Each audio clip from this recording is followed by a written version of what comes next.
মাননীয় প্রধানমন্ত্রী যখন আমার এখানে এসেছেন, এসে উনি বলেছেন যে আমি একজন প্রধানমন্ত্রী হিসেবে আসিনি, আমি একজন মেয়ের বাবা হয়ে একজন মেয়ের বাবার কাছে এসেছি। ওনার এই বক্তব্য আমার হৃদয়কে শীতল করে দিয়েছে। এবং আপা যে প্রশ্ন করলেন যে আমার যে বক্তব্য বা আমার যে কথা, একটা দেশের রাষ্ট্রপ্রধান যখন একজন সাধারণ জনগণকে, সাধারণ মানুষকে আশ্বস্ত করেন, স্বাভাবিকভাবেই তখন আমার মনের ভিতরে সেই আশ্বস্ততা, সেই বিশ্বাস, সেই মনোবল ফিরে আসে।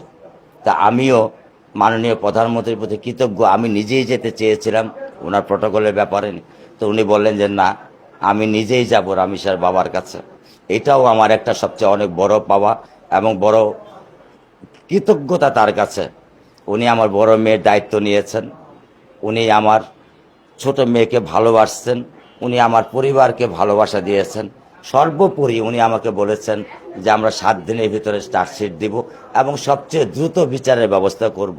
এখানে মাননীয় আইনমন্ত্রী ছিলেন, মাননীয় স্বরাষ্ট্রমন্ত্রী ছিলেন, তারাও আমাকে এই আশ্বস্তি করেছেন।